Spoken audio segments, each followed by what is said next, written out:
Welcome back to the Hustle Homebody channel. You tuned in with LADI, Lottie Dottie, and Miss TK. Miss TK, who in the building. So we got 5 quick credit score myths for you today. I'll go ahead and get right into it. The first one being that checking your credit score will impact your credit score or lower your credit score. Big myth. When you're using Chase, Credit Journey or Capital One, Credit Wise, or Credit Karma, things like that. You're getting the Vantage score, number one, but the main thing here is it's not impacting your credit score, right? So it's doing something like a soft pull, and the only thing that hurts your credit when you pull it is when you get a hard pull, right? A hard inquiry. So don't worry, you can use them free tools and you can keep up with your credit. Another one is one late payment won't hurt your credit score. That is very false. Don't get it misconstrued. Like literally, one late payment on your credit score will constantly hurt your credit score, even when the account is closed. As each month, as the late payments keep accumulating, that each late payment is hurting you each time. So no late payments whatsoever. Right. And what people fail to realize is a late payment is 30 days late. It's once it reports to the credit bureaus, not once it's due. So if it's due and you wait a few days, maybe 7 days or 5 days or something like that, and you pay it within those days, that's fine. But once it reports to your credit bureau, that's when you messed up. That's when you mess up. And so, and having late payments and things and stuff like that can lead to bad credit. And people think that once you got bad credit, it lasts forever. That's totally not true. If that was true, I wouldn't be here talking to you today for sure. I came from high 400, low 500 credit scores, and now I have 800 credit scores. You know what I mean? So the thing about bad credit and bad credit scores is that the negative things that's on your credit, the late payment, stuff like that, it can last up to 7 years. However, if you go through the credit repair process, you send out disputes yourself, or you get with credit repair companies like like our credit repair company, 7 years can literally dramatically decrease to like 2 years, right? Or 1 year or 6 months. So everybody's profile is different. Your credit score is, and your credit report is like your DNA. You know what I mean? So everybody's situation is going to be a little bit different. But just know that it don't last forever.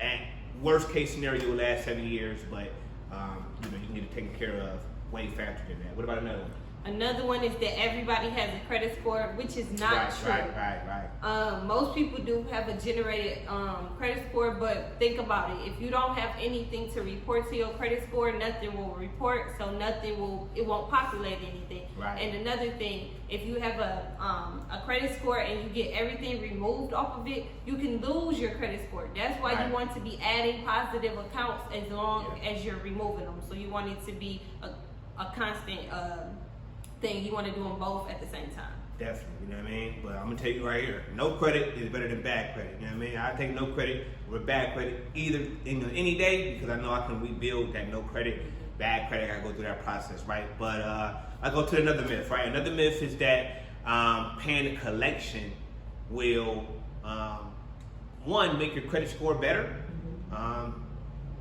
but also people think that paying collections will remove it. And so the thing about it is, when you pay a collection, it does say go away. that balance on that collection, that goes away, right? That goes to zero. But now you're just showing people that you know how to pay collections. And let's talk about what a collection is, right? Well, a collection means you didn't pay somebody. So you had an agreement with somebody, you didn't pay them, you got sold to a collection agency, then you end up paying them, and still the original person that you had the agreement with still didn't get their money, right? Not from you, right? So it still shows people that. So this is why we don't pay collections, because even when we pay a collection, it still show lenders, banks, credit unions, people like that, hey, that might happen to them one day, right? And we don't want them to think like that. So we want to just remove the collection, number one. And then two, when you pay a collection, when you're looking at something like Credit Karma, it tells you that it will increase your credit, right? When you look at some of these different credit monitoring apps, right? Normally it's the free ones. It's telling you that once you pay on a collection, your score will go up, but that's your Vantage score. And 99% of banks and lenders, stuff like that, they're looking at your FICO score. And your FICO score does not move when you pay collections, so never pay collections, all right? And then our this is our last one? Yeah. Our last one is filing a bankruptcy can help you start all over. Well, don't get me wrong, it can help you start all over, but it's not quite starting all over. It's eliminating the debt that you have, that you once had at the time that you filed that bankruptcy. So they filed all of that together. But what they fail to realize is now that's sitting on your credit report, and who wants to lend to someone who wasn't trustworthy enough to pay back all those other companies. So no, you're not really starting all over. You have to go through credit repair anyway. So at the end of the day, you may have just wanted to go through credit repair to start with without even filing the bankruptcy. Yeah, a lot of times I tell people, man, if you are not getting garnished, then, you know, bankruptcy definitely might not be the way you want to go. And even if you is getting garnished, right, you know, sometimes it's not the right way to go. But that's when you want to talk to either a credit repair specialist, more so just to hear what they're going to say, because a lot of times when you go talk to a bankruptcy attorney, they just want the bankruptcy, right? They just want to make sure that they get paid in their best interest. When you talk to a bankruptcy attorney, just think about this: they never bring up your credit report, even though that's what got you into their office, right?